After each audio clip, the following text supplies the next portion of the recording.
सभी लोगों को कि आप अपने बायलॉज को जरूर पढ़ें, उसको एक बार, दो बार, तीन बार, और वो पढ़ने से काफी चीजें आपको ज्ञात हो जाएंगी।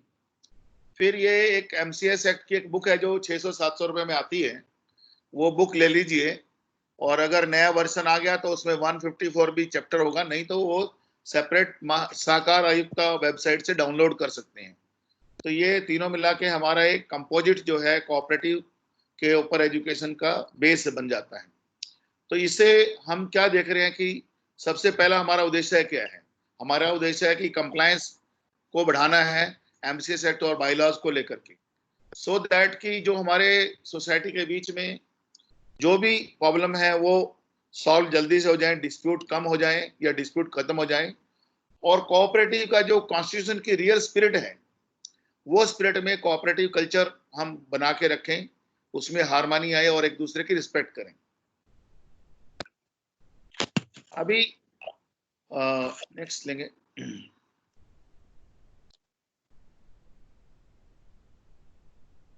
हाँ, तो ये सब करने के लिए जब हम कंप्लायंस की बात करते हैं तो ये छोटी छोटी चीजों से शुरू होता है।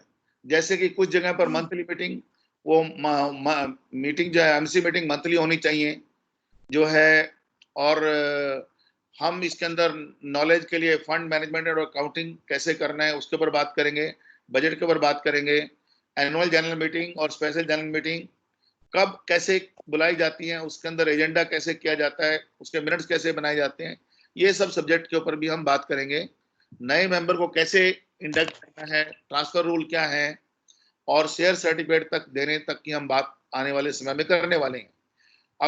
नॉन ऑक्यूपेंसी चार्जेस क्या होते हैं, उनकी एप्लीकेबिलिटी क्या है, वो सब भी डिस्कस करेंगे। इनकम एक्सपेंडिचर बैलेंस शीट और स्टैट्यूटरी एनुअल ऑडिट रिपोर्ट जो कि मैंडेटरी है, वो सब उसके ऊपर हमने एक प्रोग्राम किया है। इस कल्चर को हम और आगे बढ़ाना चाहेंगे।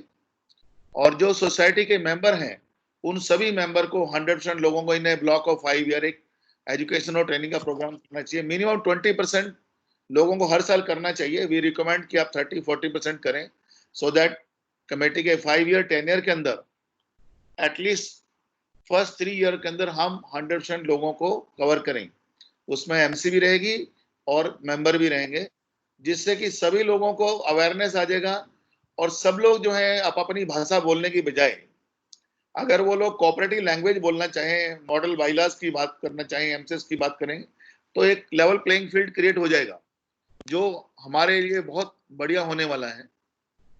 फिर हम जो बाइलॉज हैं, पोर्टनियम दुरुस्तीकरण क्या है, कैसे उसको किया जाता है, वो सब भी आने वाले समय में बताने वाले हैं। बिल्डर से हैंडओवर कैसे लेना है, और लैंड कन्वेंस के ऊपर हम एक प्रोग्राम ऑलरेडी कर चुके हैं, आगे भी करेंगे। रीडेवलपमेंट के लिए नए लॉज क्या हैं वो हम सब बताएंगे, और इससे हमारा कोऑपरेटिव कल्चर बढ़ेगा। तो अगर हम आज का सिचुएशन देखें, 6 अप्रैल को हमने ग्रुप बनाया था। आज इस समय पर 238 नहीं 248 के आसपास लोग हो गए हैं। पहला हमने वेबिनार किया था 19 अप्रैल को, दूसरा किया हमने ऑडिटिंग के ऊपर, अकाउंटिंग एंड ऑडिटिंग के ऊपर 24 को, और थर्ड हम आज कर रहे हैं fund management and budgeting for cooperative housing society. तो ये हमारा बेसिक जो है ग्राउंड रूल है। मैं आज एक डिस्क्लेमर के बारे में बात करना चाहूंगा कि जो भी प्रोग्राम के अंदर हमारे एक्सपर्ट आ रहे हैं या हम सब बात कर रहे हैं वो उनके व्यूज हैं। ओके, तो उसके लिए अगर आपको कुछ कभी ऐसा लगता है तो you can come back to us और we can refer MCS act and model bylaws. तो अभी इस प्रोग्राम को आगे बढ़ाते हुए आज मैं, हमारे काका अरुण देशमुख जी इस प्रोग्राम में हैं, वो पहले से भी इस प्रोग्राम में रहते रहे हैं। मैं काका अरुण देशमुख हमारे पिंपरी चिंचवड हाउसिंग फेडरेशन के फाउंडर मेंबर हैं और हमारे मार्गदर्शक हैं। और जब भी कहीं हम फंस जाते हैं, अटक जाते हैं, तो हम उनके पास समस्याओं का समाधान करने के लिए जाते हैं, और हमेशा से हमें उनका मार्गदर्शन मिला हुआ है और मिल रहेगा। तो मैं अभी काका को हैंड ओवर करता हूं कि वो बाकी लोगों को इंट्रोड्यूस करें। और आज के अपना काका Arun Deshmukh. Hello hello. Yes sir. हाँ सर, काका ऐकतोय आम्ही तुम्हाला. ऐकतोय. हा, नमस्कार मंडळी. नमस्कार. मी Arun Madhukar Deshmukh, Pimpri Chinchwad cooperative housing society फेडरेशनचा प्रवक्ता म्हणून इतके दिवस काम करत होतो आणि आता त्याच फेडरेशनचा प्रतिनिधी म्हणून मी तुमच्या समोर या ठिकाणी व्यक्त होत आहे. आमचं फेडरेशन जे आहे ते आम्ही ऑगस्ट 2017 मध्ये स्थापन केलं. त्यावेळी फेडरेशनचे चीफ प्रमोटर म्हणून श्री किरण वडगामा होते. नंतर ज्यावेळी फेडरेशन पूर्णपणे अस्तित्वात आलं, आम्हाला ज्यावेळी रजिस्ट्रेशन वगैरे मिळालं, त्यानंतर आम्ही पूर्णपणे आमची निवडणूक झाली. 11 सदस्य आमचे निवडले गेले आणि त्या निवडणुकीमधनं आम्ही आमचे जे आदरणीय श्री सुदेश राजे आहेत त्यांना आम्ही चेअरमन पदाची धुरा त्यांच्याकडे दिली आणि नुकतीच पुन्हा आता प्रोव्हिजनल जी कमिटी होती ती प्रोव्हिजनल कमिटी जाऊन योग्य प्रकारे रेग्युलर कमिटी आलेली आहे आणि पुन्हा 11 लोकांचं इलेक्शन झालेलं आहे फेब्रुवारीमध्ये. आणि त्या इलेक्शनच्या दरम्यान आता राजेसाहेबांनी सेल्फ विलिंगली ही धुरा जी आहे ती धुरा तेजस्विनी सभाई ढोमसे पाटील यांच्या खांद्यावर दिलेली आहे. आणि आमची जी 11 सदस्यांची जी समिती आहे त्याची मी आता तुम्हाला ताबडतोब ओळख करून देत आहे. सर्वांनी जे कोणी माझे सभासद आहेत, कलिग्ज आहेत, मी त्यांचं नाव घेतल्यानंतर कृपया त्यांचा व्हिडिओ ऑन करायचा आहे आणि सर्वांना नमस्कार करायचा आहे, वंदन करायचं आहे. तर मी तेजस्विनी सवाई ढोमसे चेअरमन आहेत. अनम्यूट करून मला दिसत नाहीये त्या स्क्रीनवर म्हणून म्हटलं. तेजस्विनी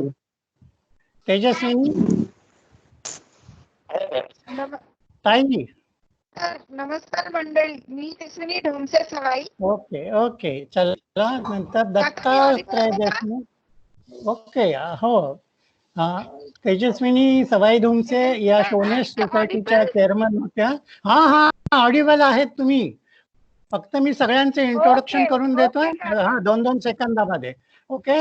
नंतर आमचे व्हाईस चेअरमन जे आहेत ते दत्तात्रय देशमुख आहेत. ते मॅक्झिमा सोसायटीचे चेअरमन आहेत. दत्ता भाऊ आहात का आपण? हो आहे. नमस्कार. नंतर करमचंदजी गर्ग या वेबिनारचे सर्वे सर्वा आणि एज्युकेशन युनिटचे सर्वे सर्वा श्री करमचंदजी गर्ग हे आमच्या फेडरेशनचे सेक्रेटरी आहेत. ते ईडन टॉवर सोसायटीचे देखील सेक्रेटरी आहेत. त्याच्यानंतर सुधीर देशमुख हे आमचे जॉईंट सेक्रेटरी आहेत. ते सुकासा सोसायटीचे चेअरमन आहेत का सुधीर भाऊ? हो नमस्कार काका, आहे मी ऑनलाईन आहे. ओके. नंतर आमच्या डॉक्टर सौभाग्यवती वैशालीताई गोरडे या ट्रेझरर आहेत. त्या फ्लोरेन्शिया सोसायटीच्या चेअरमन आहेत का वैशुताई? अच्छा, ओके. नंतर मी इन्व्हाइट करतोय सचिन लोंढे, आमचे जॉईंट ट्रेझरर आहेत. ते नंदन इन्स्पेरा सोसायटीचे प्रतिनिधी आहेत. आणि सर्वात महत्वाची व्यक्ती आमच्यासाठी सुदेश राजे, जे सध्या आमच्या MC कमिटीचे मेंबर आहेत, जे आमचे पिलर ऑफ स्ट्रेंथ आहे. To whom we hold in deep respect. Sudeshji. नंतर हेमचंद्र कुरील आहेत. ते नंदादीप सोसायटीचे चेअरमन आहेत, होते इतके दिवस, पण ते सुद्धा असे पाय उतार झालेत. नंदादीप सोसायटीचे ते कमिटी मेंबर आहेत. आणि नंतर शैलेंद्र बिरथरे यांनी सुद्धा आमच्या सोसायटीच्या मार्फत 2-3 वेबिनार आता केलेले आहेत. तेही असे टेक्नो साहेब आहेत. ते सोनिग्रा केसर जे त्यांचा संकुल आहे त्याचे चेअरमन आहेत. नंतर संस्कृती फेज 2 सोसायटीचे चेअरमन आशिष माने, ते आमच्या फेडरेशनचे मेंबर आहेत. आणि मी स्वतः की निसर्ग पूजा सोसायटीचा सेक्रेटरी आहे. असं आमची 11 जणांची टीम आहे. आमच्या फेडरेशनला आमचे उपविधी आहेत. आमची फेडरेशन ही पूर्णपणे एक अराजकीय संस्था आहे आणि सोसायट्यांचे कल्याण आणि कल्याण हाच एक हेतू मनामध्ये ठेवून आमच्या या महासंघाची निर्मिती झालेली आहे. आणि मला सांगायला समाधान वाटतंय की गेल्या 2-2.5 वर्षामध्ये आम्ही आमच्या ध्येयपथावरून योग्य प्रकारे निश्चित वाटचाल करत आहोत. आम्ही आतापर्यंत बरेच उपक्रम हाती घेतले आहेत, जसं की पाणी, वीज, वाहतूक, कचरा याबाबत आंदोलनं, निवेदनं आणि त्याच्यामध्ये आम्हाला चांगल्या प्रकारे यश देखील आले आहे. आणि यापूर्वी आम्ही सोसायट्यांना, जसं आता गर्ग साहेबांनी त्यांच्या इंट्रोडक्टरी स्पीचमध्ये सांगितलं की सोसायट्याच्या पदाधिकाऱ्यांना प्रशिक्षण द्यायचं जे आहे, तर आम्ही जवळजवळ आतापर्यंत 300 पदाधिकाऱ्यांना प्रशिक्षण देखील दिलेलं आहे. त्याचप्रमाणे सहकार खात्याचे अधिकारी, पोलीस अधिकारी, वीज वितरण अधिकारी, PCMCचे अधिकारी, ऑडिटर्स, वकील, NGO, सर्व्हिस प्रोव्हायडर्स यांच्याशी आम्ही सतत सुसंवाद साधत असतो आणि त्याच्यामधनं एक चांगल्या प्रकारचं वातावरण या ठिकाणी निर्मितीचा आम्ही कारक ठरलेलो आहोत. आणि आता मी येत आहे, आम्ही एक नवा उपक्रम घेऊन येत आहेत. तो नवा उपक्रम म्हणजे नियतकालिक आम्ही घेऊन येणार आहोत. हे नियतकालिक जे आहे ते त्रैमासिक स्वरूपात असेल आणि त्या नियतकालिकेच्या संपादक पदाची धुरा सध्या तरी माझ्याकडं देण्यात आली आहे. पहिला इश्यू जो आहे तो आमचा ऑगस्टमध्ये निघावा असा आमचा मानस आहे. आमचा सगळा आराखडा तयार आहे, पण फक्त आम्हाला प्रेस ब्युरो ऑफ इंडिया यांच्याकडून परवानगीची अपेक्षा आहे. त्यासाठी ज्या काही हालचाली आहेत त्या आम्ही चालू केलेल्या आहेत. संस्कृतमध्ये म्हटलं जातं किंवा भगवद्गीतेतच म्हटलं जातं की नहि ज्ञानेन सदृश्यम पवित्रम इयं विद्यते. त्या उक्तीला अनुसरून आम्ही या आमच्या नियतकालिकाच्या माध्यमामधून ज्ञान हा देण्याचा प्रयत्न करणार आहोत. भगवद्गीतेमध्ये भगवंतांनी म्हटलेलं आहे की भूय एव महाभाव शृणु मे परमं वचा यत्तेहं प्रियमाणाय वक्षामी हितकाम्या. जर म्हणजे सोसायट्यांना जे प्रियमान असेल, जे योग्य असेल, जे प्रिय असेल आणि जे सोसायट्यांच्या हिताचं जे असेल ते आम्ही आमच्या या नियतकालिकाच्या माध्यमातून तुमच्यापर्यंत पोहोचवण्याचा प्रयत्न करणार आहोत. आमचं जे बायबल आहे, बायबल म्हणजे अर्थात आमचे बायलाज, त्या बायलाजमध्ये जे विषय आम्ही मांडलेले आहेत ते या नियतकालिकाच्या माध्यमातून आम्ही मांडणार आहोत. आता सध्या जो एज्युकेशन ग्रुप चालू आहे ना, त्याचंच हे एक विस्तारित स्वरूप असणार आहे. त्याच्यामध्ये सोसायट्यांना फ्रेमवर्कमध्ये राहून कशा प्रकारे काम करायचं याचं ज्ञान दिलं जाईल. मोफा कायदा, real estate regulating authority, Maharashtra cooperative societies act, त्याच्या उपविधी, त्याचे रूल्स, हाऊसिंग सोसायट्यांचे रूल्स याबाबत, त्याचप्रमाणे कन्व्हिन्स बाबत, तसंच प्रॉपर्टी कार्डचा आता नव्याने निघालेला आहे त्याबाबत, असं ह्या सगळ्या प्रकारचे विषय आम्ही त्याच्यामध्ये मांडणार आहोत. जसं की एखादा फ्रेंड, फिलॉसॉफर आणि गाईड जसा असतो तशा पद्धतीनं आमचं या नियतकालिकाच्या माध्यमातून आमचं स्वरूप असणार आहे. दुसरं असं की नागरी समस्या जसं की पाणी, वीज, वाहतूक, कचरा इत्यादी आणि कायदा आणि सुव्यवस्था याबाबत देखील आम्ही भाष्य करणारे लेख याच्यामध्ये अत्यंत संयतरित्या मांडणार आहोत. शिवाय अर्थविषयक ज्ञान देखील देण्याचा प्रयत्न असेल. सोसायट्यामधील टॅलेंटला वाव मिळण्यासाठी देखील या नियतकालिकाच्या माध्यमातून आम्ही प्रयत्न करू. दैनंदिन जीवनास उपयुक्त अशी माहिती देखील आम्ही यातून देऊ. थोडक्यात म्हणजे जे हितकारक आहे, जे प्रियमान असेल ते आम्ही सर्व देऊ. थोडक्यात एक सर्वांगीण, परिपूर्ण व गुणवत्ता प्रधान असे नियतकालिक देण्याचा आमचा प्रयत्न असेल. त्या नियतकालिकाचं नाव आहे ते देखील आम्ही ठरवलेलं आहे. परंतु जसं बाळाचे नाव जसे बारशाच्या दिवशीच घोषित केलं जातं तसं आम्ही त्या नामकरणाची तारीख लवकरच डिक्लेअर करू. तर कृपया वाट पहा, आम्ही लवकरच घेऊन येत आहोत एक नियतकालिक सर्व सोसायट्यांच्या हितासाठी.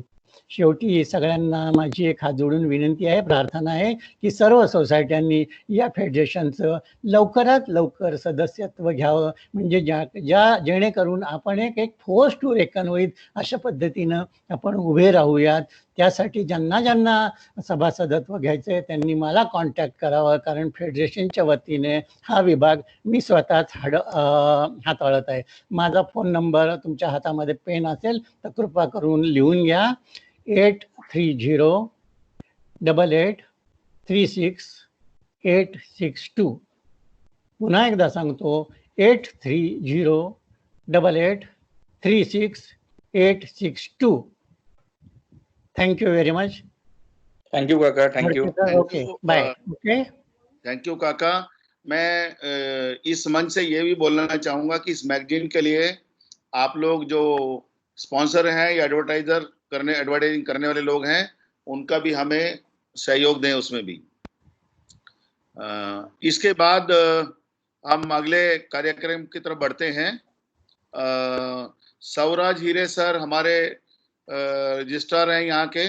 उनका हमें हर प्रोग्राम में वो आ रहे हैं और हमें हमारा मार्गदर्शन कर रहे हैं.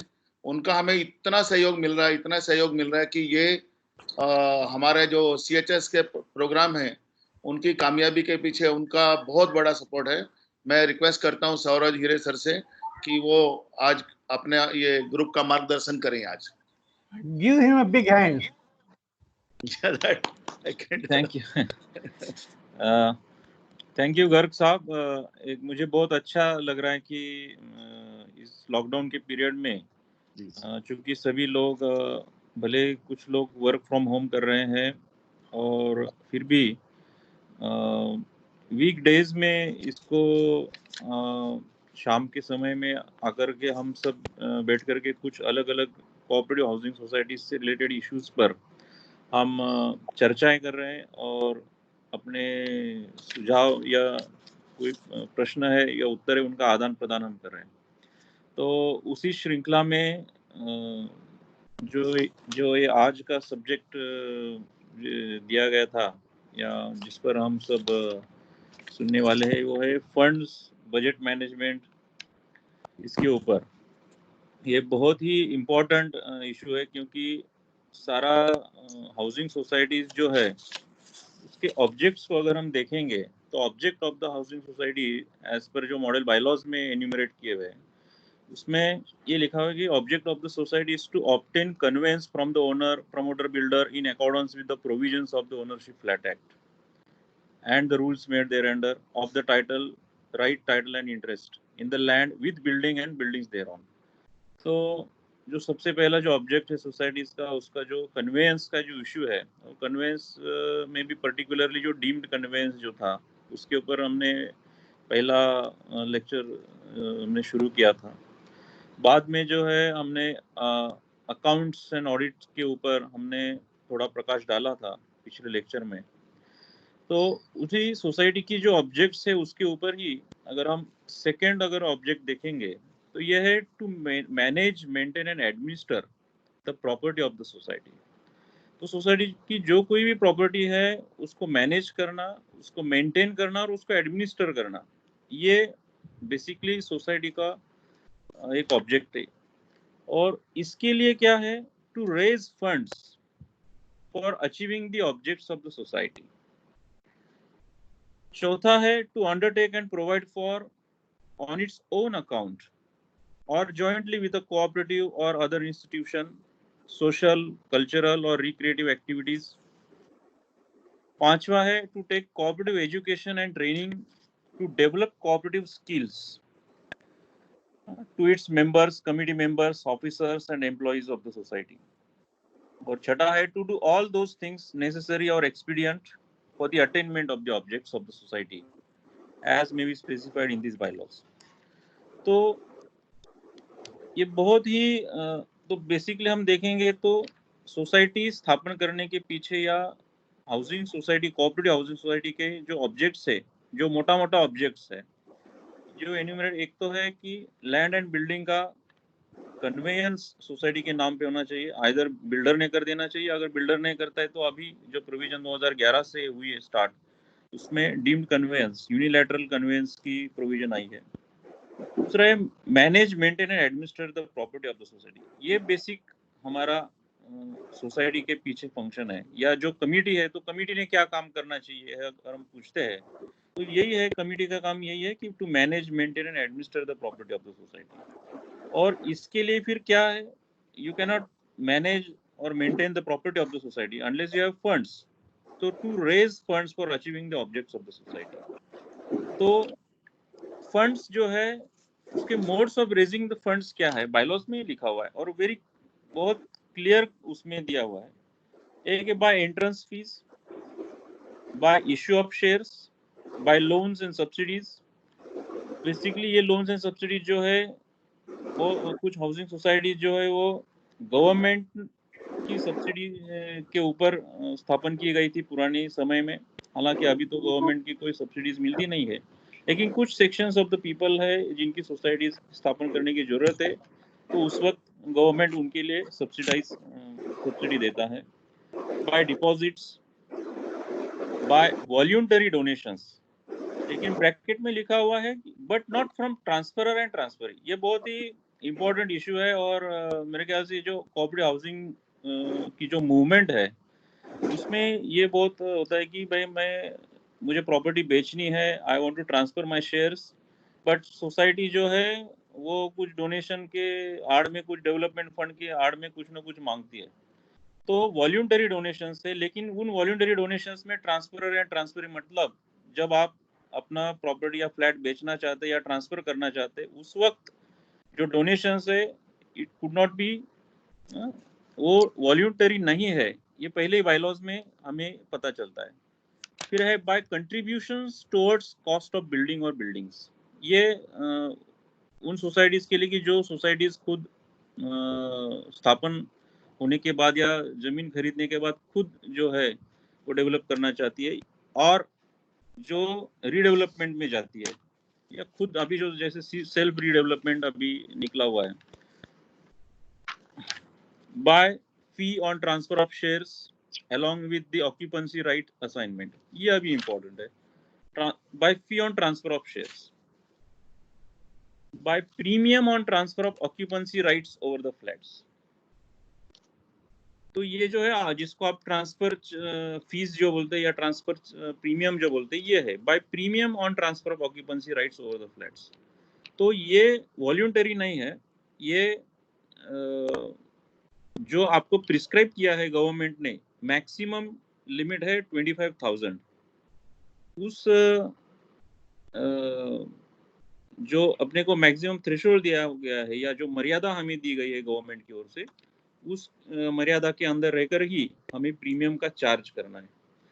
Bye corpus fund from promoter builder, ये उन सोसाइटीज में है कि जो आइदर जो रीडेवलपमेंट के लिए जाती है या कुछ सोसाइटीज में बिल्डर जो है जो लोगों से ट्रांसफर सोसाइटी फॉर्म होने से पहले जब वो हैंडओवर करते हैं उसके पहले जो कुछ फंड्स बाय प्रमोटर मेंबर्स या जो कुछ फ्लैट ओनर्स है उनसे लेता है, और at the time of transfer अगर कुछ फंड है तो he has to transfer that fund by any other mode permitted under these bylaws by way of statutory requirements. Statutory requirement जो है अभी सेक्शन 154 और सेक्शन 70 भी है, वो है by way of non occupancy charges, leasing और hiring of open spaces, by way of purpose for in case of redevelopment etcetera. और अभी अभी फंड्स जो है उनमें से reserve fund is also very important fund. तो रिजर्व फंड का कॉन्स्टिट्यूशन कैसे रहेगा?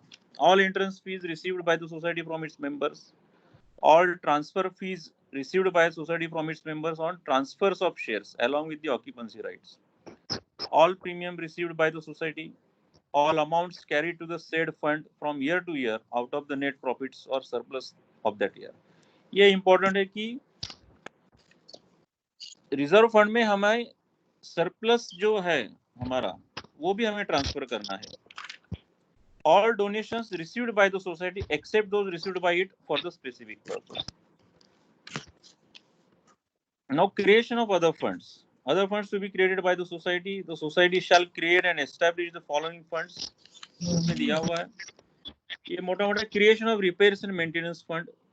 अब रिपेयर्स एंड मेंटेनेंस फंड जो है वो normal recurring repairs of the societies buildings and property के लिए जो है subject to minimum of 0.75% per annum of the construction cost of each flat incurred during the construction of the building. बहुत सारी societies हमें रिटर्न में हमसे ये एक्सप्लेनेशन मांगती है कि कंस्ट्रक्शन कॉस्ट हम कैसे क्या डिटरमाइन करें. तो construction cost has to be determined by the architect of the society और एट दैट टाइम बिल्डर जब हैंडओवर करता है उस वक्त उसने as per Maharashtra ownership flat act section 5 and 5A उसके तहत उसको देना चाहिए कि सोसाइटी को या फ्लैट ओनर्स को लेखा जोखा जितना एक्सपेंसेस उसने इनकर किया है. तो उसमें आता है कि construction of the building and flats either architect has to certify, ये इसमें लिखा हुआ है. तो at the time of construction of the building not the present construction cost. और उसमें रिपेयर्स एंड मेंटेनेंस में भी normal recurring repairs recurring annual या फिर हर 3 महीने के बाद 6 महीने के बाद 9 महीने के बाद या एनुअली जो रिकरिंग है वो repairs and maintenance fund.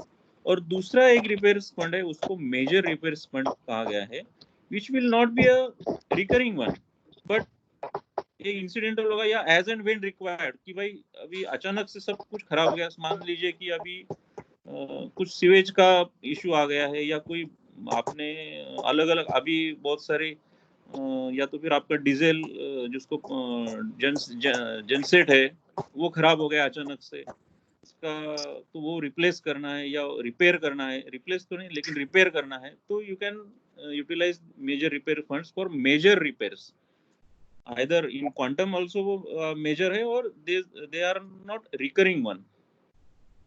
Then दूसरा एक इम्पोर्टेंट है creation of sinking fund.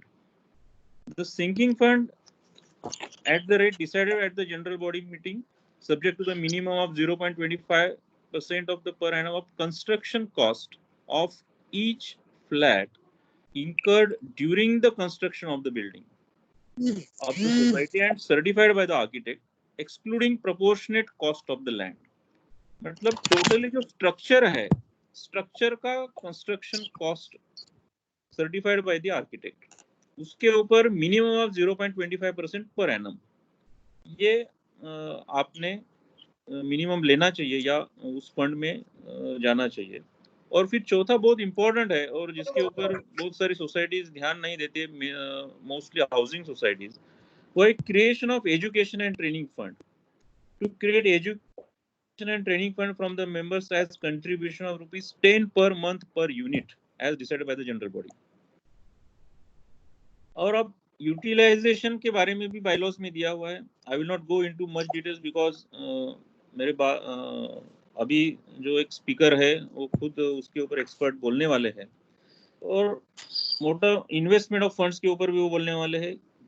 Statutory वहाँ पे प्रोविजंस भी है कि इन्वेस्टमेंट ऑफ फंड्स अभी सेक्शन 154B 15, 16, 17 में शायद जो अभी नया यह है प्रोविजन है उसमें हाउसिंग सोसाइटीज के फंड्स के बारे में स्पेशल प्रोविजंस की गई है. और I will just section B 154B 15 creation of funds every society shall create such funds as may be prescribed and also such other funds as it may from time to time. मतलब जो prescribe किए गए हैं और as it मे मतलब अगर उसको लगता है सोसाइटी को as it may require from time to time and decide वो जब डिसाइड मतलब जनरल बॉडी में डिसाइड कि कितने कौन से फंड्स होने चाहिए.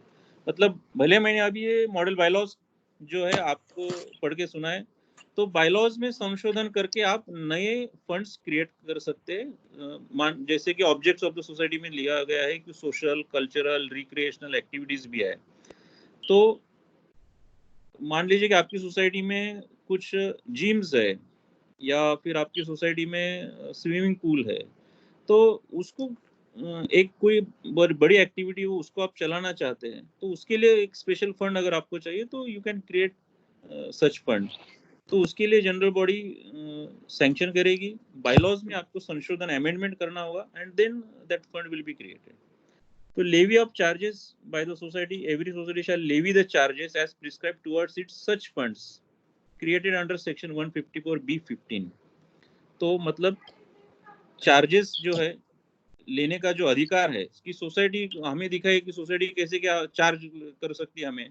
तो अभी ये जो डिस्क्रिपेंस एक कमतरता थी हमारे लॉ में, वो अभी नए अमेंडमेंट की वजह से निकाली गई है। वो जो गैप था वो भर दिया गया कि चार्जेस लेने का सोसाइटी को अधिकार है, ये इसमें दिया गया है।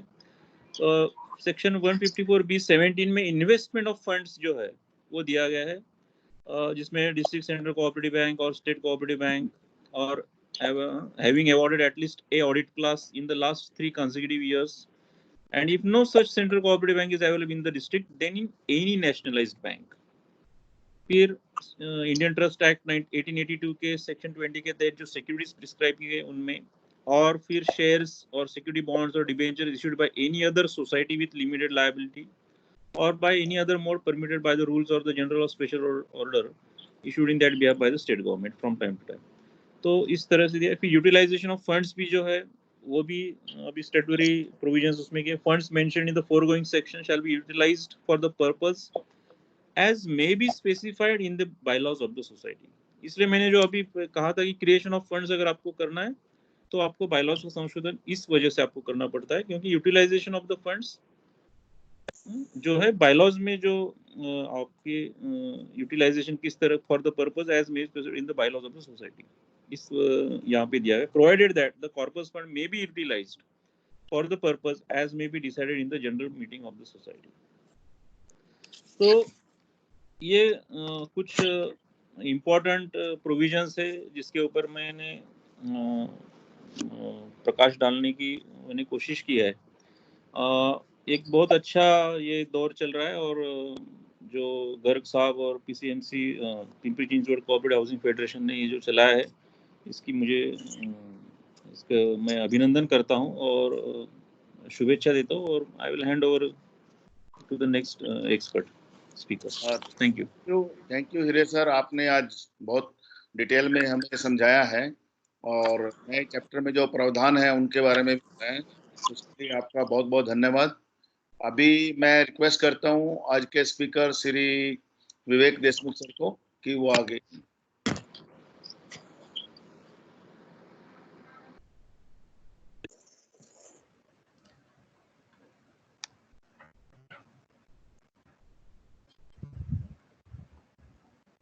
Good evening all. Good evening sir. Okay, thank you साहब, आपने मेरा काम बहुत आसान कर दिया है। बहुत सारी प्रोविजन आपने पहले एक्सप्लेन कर दी। Thank you federation for giving me the second opportunity to present my session on budget and the other funds and maintenance charges. So shall we start now? Yes, please. Okay. Yeah. Yes. Okay. So firstly, let us talk about the budget. So budget जो है वो भी कोई सिखाने की चीज तो है नहीं कि भाई बजट के ऊपर हम बात करें कि बजट क्या होता है। मैंने तो यहाँ पे जो बजट का डेफिनेशन है जो विकिपीडिया से लिया है और सिंपली यहाँ पे पेश कर दिया है। Budget is a financial plan for a year. Budget is a sum of money allocated for intended expenditure along with proposal for how to meet them. Budget में सरप्लस आता है, कभी डेफिसिट आता है, और हमारे जो MCM का अपना जो कोऑपरेटिव सोसाइटी का लॉ है उसमें सेक्शन 75 में ये बताया गया है कि भाई एनुअल बजट प्रिपेयर करो। सिर्फ बजट ऐसे कुछ बड़ी चीज नहीं है। अगर आप देखने जाए तो हम खुद अपने पर्सनल लाइफ में, अपने निजी जीवन में या अपने बिजनेस में कहीं ना कहीं, कभी ना कभी या हर रोज हर पल बजट बनाते रहते हैं और हमारे डेली यूज में भी आता है भाई ये हमारे बजट में है, ये बजट से बाहर जा रहा है। इसका मतलब क्या है कि कोई भी एक्सपेंडिचर है तो हम पहले सोचते हैं कि भाई हम वो खर्च उठा सकेंगे या नहीं सकेंगे और उसके लिए क्या अपने को प्रोविजन करना पड़ता है। तो सेम चीज we have to apply in our society also क्योंकि सोसाइटी का जो भी आपका फाइनेंशियल ट्रांजैक्शन है, सोसाइटी का जो भी कारोबार है, वो अपनी जो मैनेजिंग कमेटी है उसके हाथ में सौंपा गया है। एनुअल जनरल मीटिंग के तहत उनको चुना गया है और उनको वो सब संभालने की जरूरत है। तो बजट किस लिए बनाना है अपने को? बजट बनाना बहुत ही प्राइमरी थिंग है कि कैसे उसको बनाया जाए और उसका यूज सही तरीके से किया जाए। तो ये एक प्री प्लानिंग है, जो भी कारोबार सोसाइटी का करने जा रहे हैं वो किस तरीके से हैंडल करे और वो सही से प्लान हो। कोई भी एक्सपेंडिचर है, कोई भी अपना इनकम है, वो सही से पहले से ही प्लान हो जाए तो बेटर है। बजट कैसे बनाया जाएगा उसका एक प्रैक्टिकल शीट हमारे गर्ग साहब ये प्रेजेंटेशन के बाद में देने ही वाले हैं। मैं थोड़ी सी जो चीजें हैं, जो थोड़े सा टेक्निकल वर्ड्स जो है बजट में जो हमेशा यूज किए जाते हैं उसके बारे में अभी बताऊंगा। बजट आप खुद बना भी सकते हैं, तो थोड़ा सा टेक्निकल चीजों के बारे में आप थोड़ा जान लीजिए। पहला तो होता है कैपिटल एक्सपेंडिचर, उसको कैपिटल बजट बोलते हैं हम। जो एक्सपेंसेस जो है जो जैसे कि फिक्स एसेट है, मेजर रिपेयर है, वो एक अपना कैपिटल बजट वो बार बार नहीं आता है, या जो उसका जो वैलिडिटी है, जो एक्सपेंसेस है वो 1 साल से ज्यादा समय तक हम यूज कर सकते हैं जो एक्सपेंसेस है, जैसे कि फिक्स एसेट हो गया।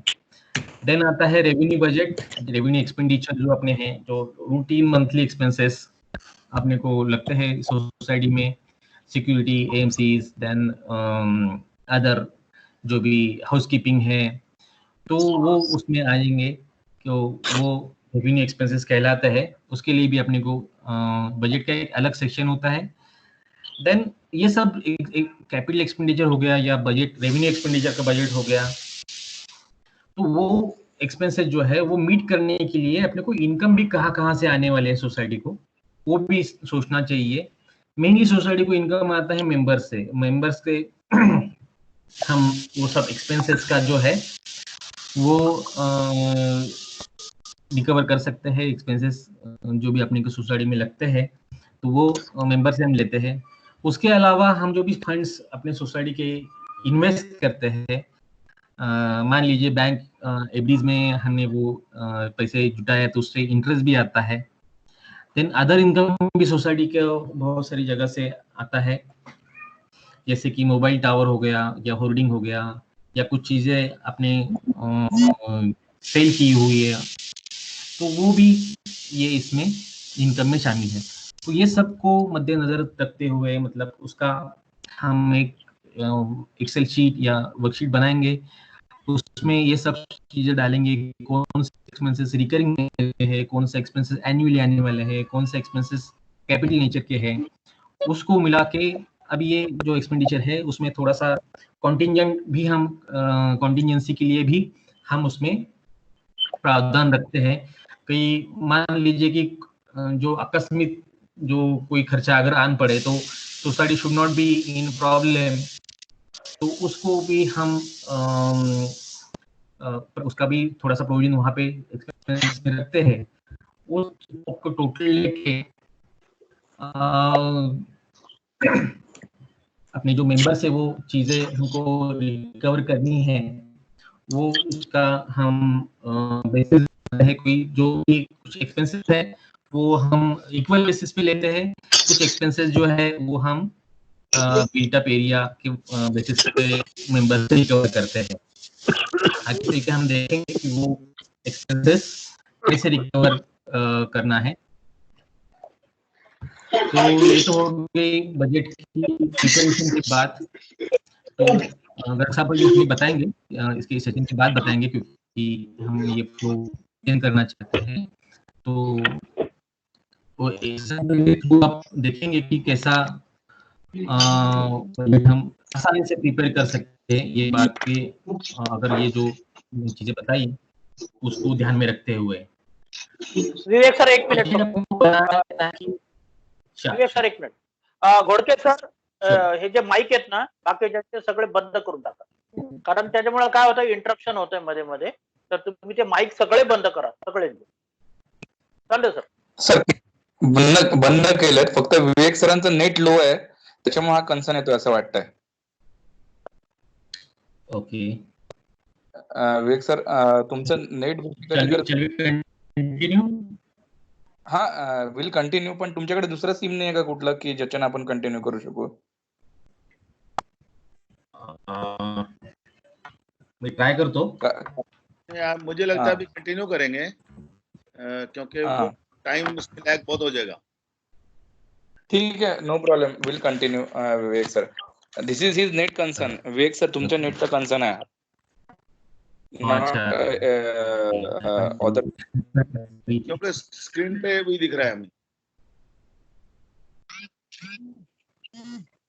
Okay. I will continue with लॅपटॉपचे पण घ्या ना त्यांचा लॅपटॉपवर. Somebody else can present. Hello hello, actually खूप जास्त डिस्टर्बन्स येत आहे, तर प्लीज मला वाटतं ह्याच्यावर टेक्निकल काहीतरी प्रॉब्लेम असू शकतो. So please check. Poor network continuously लिहून येत आहे आणि आवाज मध्ये मध्ये सगळ्यांचे जातात आहेत. मॅडम आतापर्यंत कोणाचे आवाज नाही गेले. प्रॉब्लेम फक्त विवेक सरांचे यालाच आहे. नॉर्मली काय होतं माहिती आहे का की सध्या तर लाईट गेली त्याच्यामुळे ज्यांच्याकडे वायफाय आहे त्यांचे इश्यूज आहेत. तुम्ही जर बघितलं तर कमेंट सुद्धा त्याच आहेत. बाकी सगळ्यांचे आवाज ऐकू येतो. तुमचा सुद्धा आवाज ऐकू येतो, सुदेश राजे सरांचा आवाज सुद्धा ऐकू येतो, गर्ग सरांचा सुद्धा आवाज ऐकू येतो. फक्त कन्सर्न आहे विवेक सर. आई थिंक कंटिन्यू करेंगे. लेट्स टेक इट कंटिन्यू करेंगे. Yes continue. Yes. Okay. So budget law में डिस्क्राइब करना है और उसको बस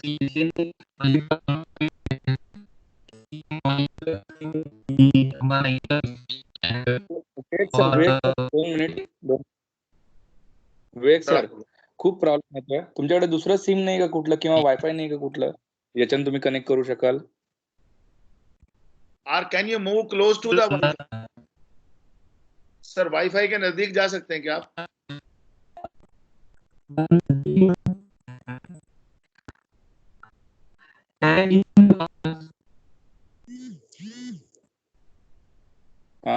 सर गर्ग सर, हाँ जी. एक काम करेंगे, नो इश्यूज. आपका जो सेशन है will start with that session. Okay, in the meantime I will try to fix issues. ठीक है,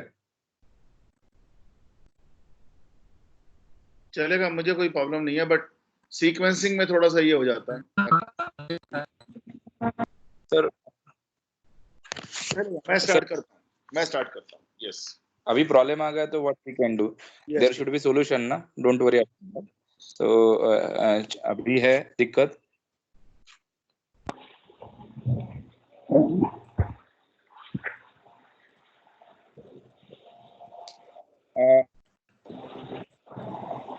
इन द मीन टाइम तुम्ही एकदा लॉग आउट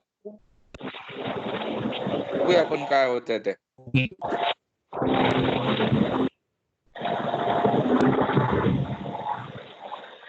दूसरा स्लाइड ये नहीं.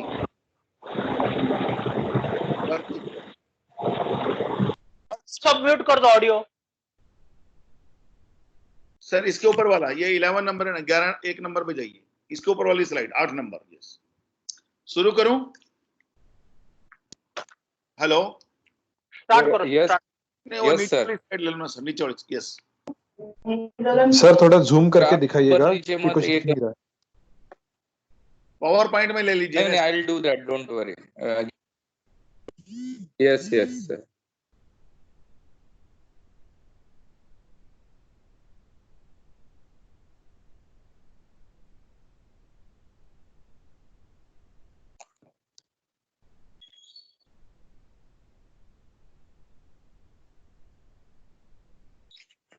बेटर है. ठीक है. ओके. पहले तो मुझे खुशी है कि आज 100+ लोग हैं इस प्रोग्राम के अंदर. That is something very good. तो हमारा ये मैसेज दूर तक जा रहा है. एक मिनट. ये स्क्रीन से क्यों नहीं निकल, हाँ हो गया, ओके।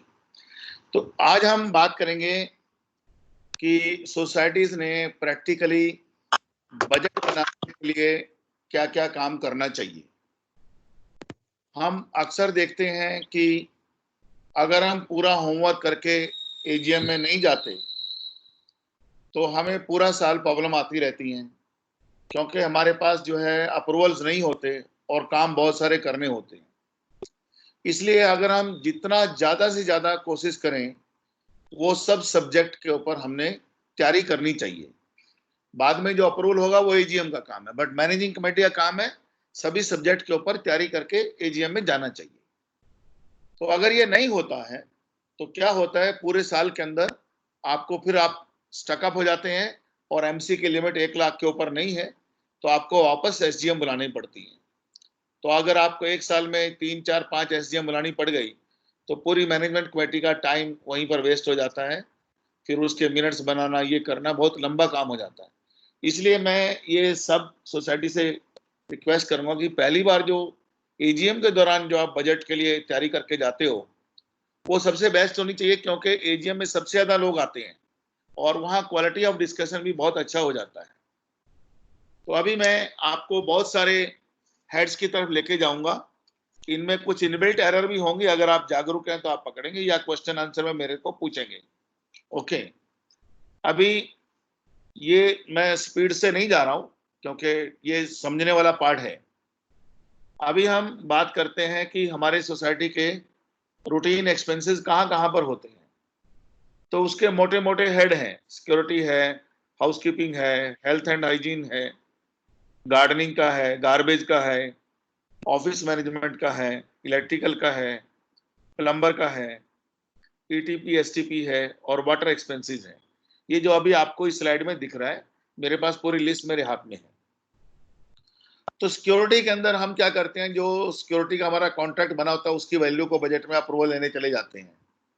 फिर बाद में हमें प्रॉब्लम आती है कि अगर कहीं पर कॉन्ट्रैक्ट के अंदर कहीं बोनस लिखा हुआ है या कोई आप रिवार्ड देना चाहते हो तो वो सब चीजें नहीं हो पाती हैं, फिर से एमसी और लोगों के बीच में झगड़े होते हैं। इसके लिए सिक्योरिटी से रिलेटेड ये सब चीजें आपने प्रोविजन करके रखना चाहिए। सिक्योरिटी गार्ड का सेपरेट, सिक्योरिटी सुपरवाइजर का सेपरेट, रिवार्ड, बोनस और जो भी कॉन्ट्रैक्ट का पार्ट है और एजीएम में अप्रूव है। या कई बार कुछ सोसाइटी ने सिक्योरिटी ऑफिस को मेंटेन करने के लिए कुछ फैसिलिटी देनी है, वो भी उसमें डाल दीजिए।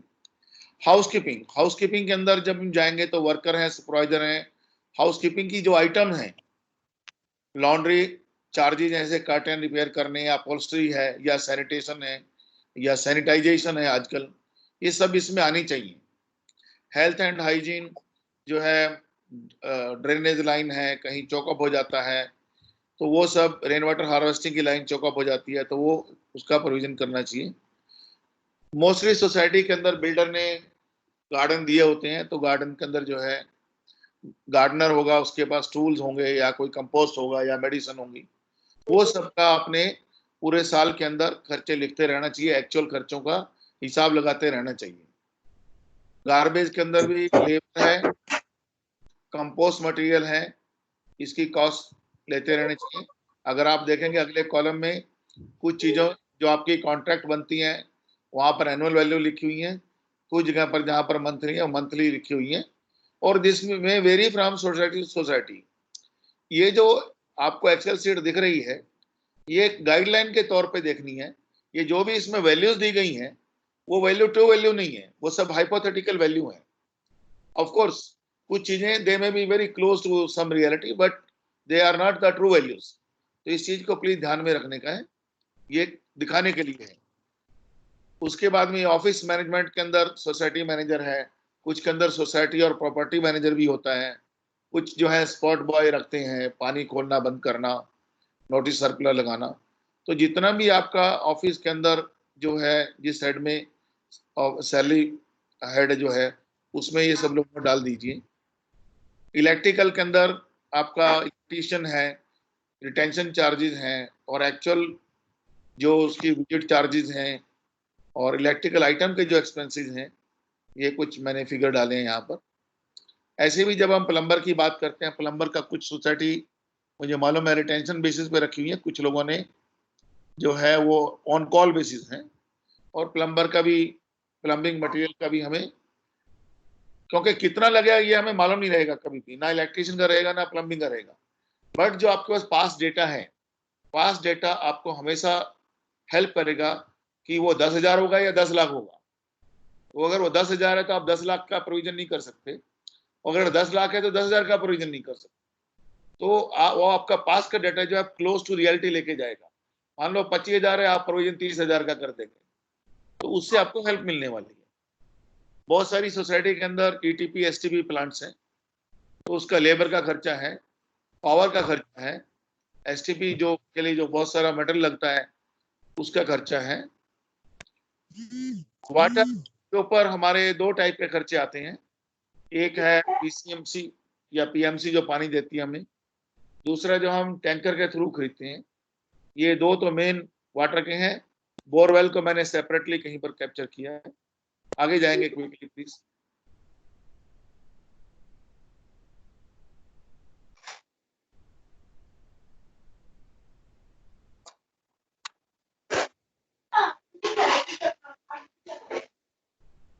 हाँ, इलेक्ट्रिसिटी चार्जेज में हमारे पास तो एक तो एमएससी डीसीएल का जो बिल आता है, फिर इलेक्ट्रिकल स्पेयर्स की जो कॉस्ट होती है, ट्यूबलाइट हैं, बल्ब्स हैं, फैंस हैं, एसी, वो सब उसके अंदर रहेगा। जेनसेट के अंदर भी एएमसी, स्पेयर, डीजल की वैल्यू, लुब्रिकेटिंग ऑयल और ये सब चीजें आपने अलग अलग हेड बना करके, या जो विवेक सर परसों बोल रहे थे कि लास्ट प्रोग्राम में कि आपने हर चीज का वाउचर बना करके वो अकाउंट फॉर करना है, तो कहीं पर जाकर के उसकी समरी बनानी है अलग अलग हेड में। ये हेड ये भी हो सकते हैं, या आप अपने कन्वीनियंस के लिए ये हेड को थोड़ा बहुत आगे पीछे भी कर सकते हैं। सो ऐसे लिफ्ट के ऊपर जो है, लिफ्ट के अंदर लिफ्ट का एएमसी रहेगा, लिफ्ट का स्पेयर रहेगा। एक जो चीज मैंने इसमें नहीं लिखी है, वो लिफ्ट का एक एनुअल इंस्पेक्शन होता है, उसके भी कुछ नॉमिनल चार्जेस रहते हैं, तो वो भी हमें पे करने पड़ेंगे। यहाँ पर मैं वो लिखना भूल गया हूँ। एक इंस्पेक्टर आता है मुंबई से, उसके चार्जेस पे करने पड़ते हैं। सीसीटीवी कैमरा एक उसका है, कुछ जगह पर रेंटल है, कुछ जगह पर लीज पर है सीसीटीवी कैमरा, कुछ जगह पर सोसाइटी ने ऑन किए होते हैं। तो सीसीटीवी कैमरे के अंदर जो सबसे बड़ा खर्चा आता है वो केबल का आता है, जिसको हम इग्नोर कर देते हैं। आजकल कैमरा की कॉस्ट बहुत कम हो गई है, बट केबल की कॉस्ट उतना ही है, तो वो एक हमें फैक्टर करना चाहिए। या हाइब्रिड मॉडल में भी जाते हैं सीसीटीवी के। जिम्नेजियम में कुछ सोसाइटी ने इंस्ट्रक्टर भी रखे होते हैं, और इक्विपमेंट की एएमसी भी दी होती है, और इक्विपमेंट के स्पेयर्स भी होते हैं। स्विमिंग पूल बहुत सारी सोसाइटी में है जहां पर लाइफ गार्ड की कॉस्ट है, आपकी रिकरिंग है, सिक्योरिटी है, स्विमिंग पूल का एएमसी है, स्पेयर्स है। रेन वाटर हार्वेस्टिंग मैंने यहाँ 4 महीने लिखा है, आप अपना अलग से भी कर सकते हैं। ऑफिस के एक्सपेंसेस में स्टेशनरी है, ट्रैवलिंग है, आपके कुछ वहाँ ऑफिस एक्सपेंसेस का भी एएमसी है। मैं बोल रहा हूँ वो हेड आप कुछ हेड को क्लब कर सकते हो, या जितने आप चाहें डिटेल में जाना उतना उसको किया जा सकता है। कम्युनिकेशन में सोसाइटी के अंदर गेट पे फोन होंगे, मोबाइल फोन होगा, लैंडलाइन होगा, इंटरनेट होगा, इंटरकॉम होगा, या आजकल जो गेट कीपर गेट मैनेजमेंट के लिए है, माई गेट है, अपार्टमेंट अड्डा, इस टाइप के बहुत सारे सॉफ्टवेयर काम कर रहे हैं। और कहीं पर कुछ आपका लाइसेंस फी है, कुछ या कुछ सॉफ्टवेयर है आपके पास, तो वो कॉस्ट फैक्टर इन कर सकते हैं।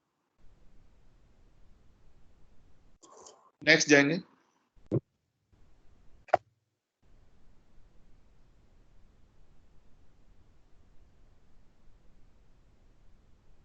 ये मैंने थोड़ा बचा के लिखा है, नेशनल डे सेलिब्रेशन, बट उसमें कल्चरल और बहुत सारी इवेंट आ सकती हैं, वो आपके ऊपर डिपेंड करता है कि किस सोसाइटी ने कैसे उसको देखना है। तो बट कल्चरल प्रोग्राम है, सोशल प्रोग्राम है, नेशनल डे सेलिब्रेशन है, ये आपका एक हेड रहेगा। एजुकेशन एंड ट्रेनिंग जो कि मैंडेटरी है, बायलॉ नंबर 13 के अंदर है, जिसके ऊपर अभी हीरे सर ने बहुत फोकस बात की है। तो वो हम सब ने वो इकट्ठा भी करना है और खर्चा भी करना है। तो यहाँ इकट्ठा करने का तो विवेक सर बता रहे हैं, बट मैं बोल रहा हूँ जो खर्चे का प्रोविजन है वो यहाँ करना चाहिए, और सोसाइटी के लोगों ने फेडरेशन को अप्रोच करना चाहिए। वो जो भी DDR द्वारा ऑथराइज ट्रेनिंग एजेंसी हैं उनकी मदद से हम प्रोग्राम ऑर्गेनाइज करेंगे। फिर सोसाइटी में बहुत सारे लीगल इश्यूज आ जाते हैं, जैसे आर्किटेक्ट का अपॉइंटमेंट है या कुछ और जिनके लिए लीगल की मदद है, तो ये भी फैक्टर करना मत भूलिए। और सिविल के ऊपर आपका कुछ तो खर्चा आता है माइनर रिपेयर का, वो रिपेयर एंड मेंटेनेंस में लेना है या वो हम अलग से एक डिबेट करेंगे थोड़ी देर बाद। Election expenses once in 5 year हैं, बट जिस ईयर में है आप उसमें प्रोविजन कीजिए। दूसरा जो फेडरेशन की मेंबरशिप, तो मैंने इसमें 3000 दिखाया है, अभी हमारा तो बहुत कम है, फिर भी आप अपने प्रोविजन तो ले लीजिए, क्योंकि हमारे ऑडिटर साहब फेडरेशन मेंबरशिप को सेपरेट, चाहे वो 1000 रुपए चाहे 2000 रुपए, उसको सेपरेट दिखाते हैं। कुछ सोसाइटी के अंदर लाइब्रेरी भी है जहां पर न्यूज़पेपर पीरियडिकल आते हैं। और अभी मैंने देखा कुछ 1-2 महीने पहले NA चार्जेस के ऊपर बहुत सारी सोसाइटी को नोटिस गए हैं, और कुछ जगह पर वो अमाउंट इज ह्यूज, तो वो भी हमें पे करना पड़ेगा। फिर सोसाइटी का इंश्योरेंस, जब मैं इंश्योरेंस की बात कर रहा हूं, मैं फ्लैट इंश्योरेंस की बात नहीं कर रहा हूं। फ्लैट और फ्लैट के अंदर का सामान का इंश्योरेंस इंडिविजुअल करके लेगा। बाई लॉ के अंदर कुछ लिखा हुआ है, बट मैं उसमें कंफ्यूज नहीं होना चाहता। तो जो बिल्डिंग का जो स्ट्रक्चर है हमारा, जिसके लिए सोसाइटी प्रॉपर्टी मैनेजमेंट के अंडर जो है जिम्मेदार है, वो सभी बिल्डिंग का जो कंप्लीट स्ट्रक्चर है या जो आपकी अमेनिटी है उसके सब सेक्टर है, या हेलो एवरीथिंग फाइन? हाँ सर, एक दो नए ऐड हुए हैं, उनका आवाज आ रहा है, प्लीज कंटिन्यू। म्यूट कर दीजिए। म्यूट करने को बोलो, बहुत बहुत डिस्टरबेंस हो रहा है। तो कर रहा हूँ। बिल्डिंग का इंश्योरेंस जो है वो जब आप क्वेश्चन पूछेंगे तो मैं बताऊंगा कि कैसे करना चाहिए, क्या क्या ध्यान रखना चाहिए, वो अभी नहीं बता रहा हूं मैं। बट इंश्योरेंस कॉमन प्रॉपर्टी का होना चाहिए, सभी अमेनिटीज का होना चाहिए, या जो भी आपके एसेट हैं, चाहे जेनसेट है, आपका जिम इक्विपमेंट है, या और जो भी आपकी सब है, उन सब का इंश्योरेंस के अंदर एक कॉम्प्रिहेंसिव कवर लेना चाहिए और टाइम से उसको रिन्यू करना चाहिए। ध्यान रखें कि लास्ट 3 ईयर से इंश्योरेंस कॉस्ट बढ़ती जा रही है। फिर कुछ मिसलिनियस आपके एक्सपेंसेस होंगे, मैंने एक जस्ट कुछ रफ फिगर डाल दी है। अभी मैंने क्या किया है, ये बहुत डिटेल को मैंने कम हेड के अंदर उसको ये किया है। सर नेक्स्ट उसमें लेंगे, ABC कोऑपरेटिव हाउसिंग सोसाइटी वाली स्लाइड डाल दीजिए जरा। दे दिया sir.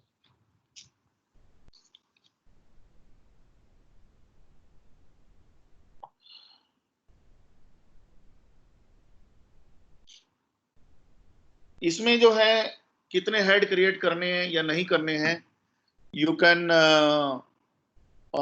Ask your auditor, he will guide you better. और उनमें से मैंडेटरीली कितने जो हैं रेगुलर सर्विस चार्ज में लेने हैं या किसी दूसरे हेड में फैक्टर इन करने, ऐसा कुछ केसेस हो सकते हैं जो मैंने बताए।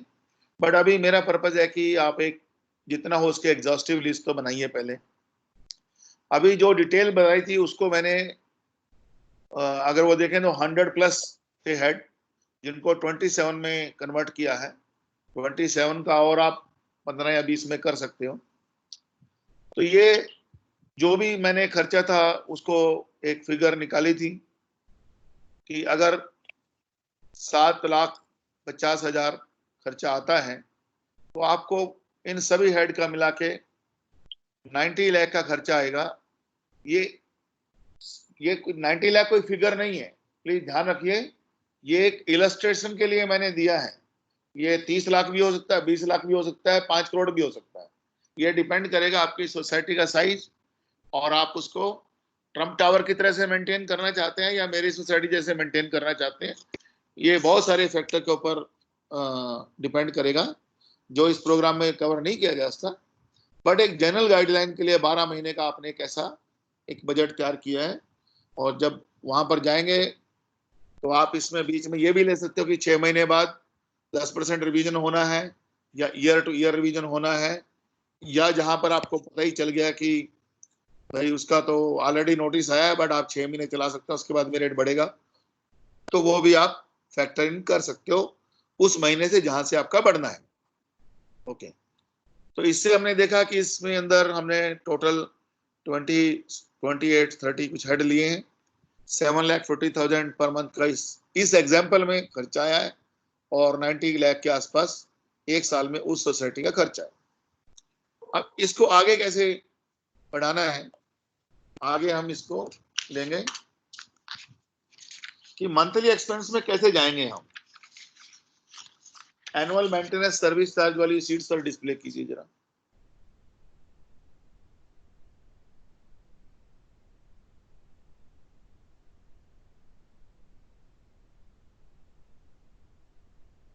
सर ये वाला slide annual maintenance service charge लिखा जो ग्रीन और येलो कलर में है। हाँ, यस। तो अब देखिए, ये भी एक इलस्ट्रेशन के लिए ही है कि आपने लोगों से मंथली एनुअल चार्जेस कितने लेने हैं, क्योंकि सब लोगों की एजीएम में लोग आपकी लास्ट फिगर की वेट करते हैं, बीच का वो देखते नहीं, पहले लास्ट की फिगर देखते हैं, फिर वो रिवर्स जाते हैं और आपसे क्वेश्चन की बम्बार्डमेंट शुरू होती है, ये यहाँ क्यों लिया, वहां क्यों लिया, इसमें क्यों डाला, वो क्यों लिया, हमें चाहिए नहीं चाहिए। Okay, I am not coming to that dispute aspect today. मान लीजिए ये जो हमने एक्सपेंस दिखाया था 7,50,000 पर मंथ या 90 लाख का, ये आपकी सोसाइटी में कितने मेंबर हैं? अगर उसमें 300 मेंबर हैं मान लीजिए, तो आपका 2,500 पर मंथ आएगा, और 30,000 पर एनम का एक मेंबर ने आपको देना चाहिए, irrespective of the flat size. 200 की सोसाइटी है तो 45,000 आना चाहिए, 100 की सोसाइटी है तो 90,000 आना चाहिए। तो इसके अंदर अगर आप देखेंगे, ये समझने के लिए हमने डाला गया है, इसमें हर चीज वेरिएबल है। 7,50,000 कहां से आया? एक अजम्पशन से आया। 300 कहां से आया? एक अजम्पशन से आया। परंतु आपको अगर एक टेम्पलेट मिल जाए, और जो हमने वो 27 हेड थे उसमें आप अपने सीए से भी पूछ सकते हो, बाबा मैंने इसको रेगुलर में लेना है या उसमें से कुछ हेड को स्प्लिट करके रिपेयर एंड मेंटेनेंस में भी डालना है जो ऑलरेडी आप कलेक्ट कर रहे हैं, तो वो आपको एक कंप्लीट गाइड दे देगा। तो ये आ गया अपना मंथली खर्चा या है। अभी आते हैं हाउ टू कैलकुलेट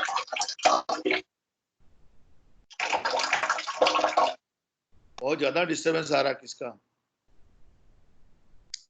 सर जो नए ज्वाइन हो रहे हैं वो अनम्यूट स्टेट में ज्वाइन हो रहे हैं, तो मैं उनको म्यूट कर रहा हूँ, डोंट वरी।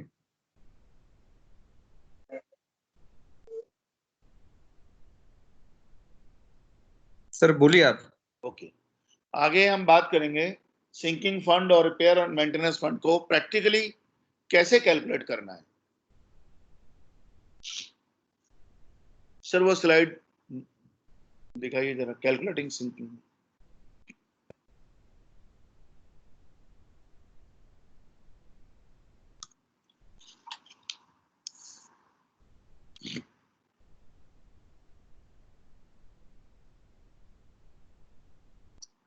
अभी थोड़ी देर पहले जब हीरे साहब ये हमें बता रहे थे कि सर एक सेकंड, ये सब बहुत ही इम्पोर्टेंट सेशन है, और इसके अंदर जो बार बार हमें जो फोन्स आते हैं तो इसी के लिए आते हैं कि हम लोग कैसे सिंकिंग फंड क्रिएट करें या तो हम कैसे करें।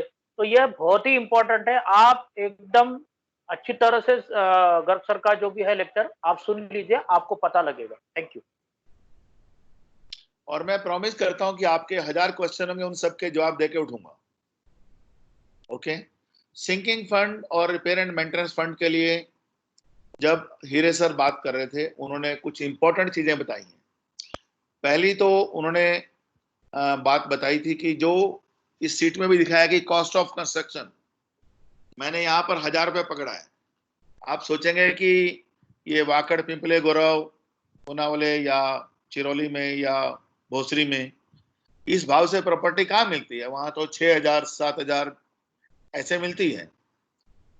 तो इसके अंदर सबसे इंपॉर्टेंट चीज है कि आपका जो मार्केटेबल रेट है फ्लैट का वो कंसीडर नहीं करने का है, हमने कॉस्ट ऑफ कंस्ट्रक्शन कंसीडर करना है।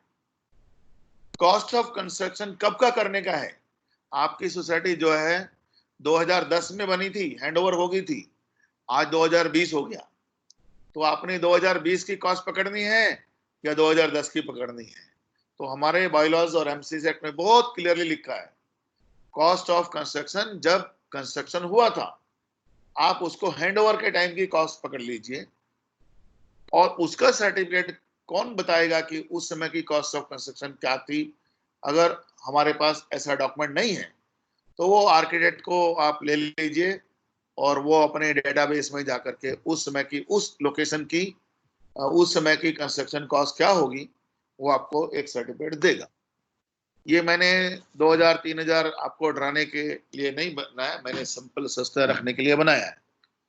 तो इसके अंदर पहला कॉस्ट है कि जो सर्विस चार्ज है वो इरिस्पेक्टिव ऑफ द फ्लैट, आपकी सोसाइटी में 1 BHK, 2 BHK, 3 BHK, 4 BHK होने दो। एक मेरे पास एग्जांपल आया था जिसमें 1 BHK और उसके बाद में 3 BHK है बिल्डिंग, वहां शायद कोई मेंबर ग्रुप में होगा अभी जिसने मुझे क्वेश्चन पूछे हैं।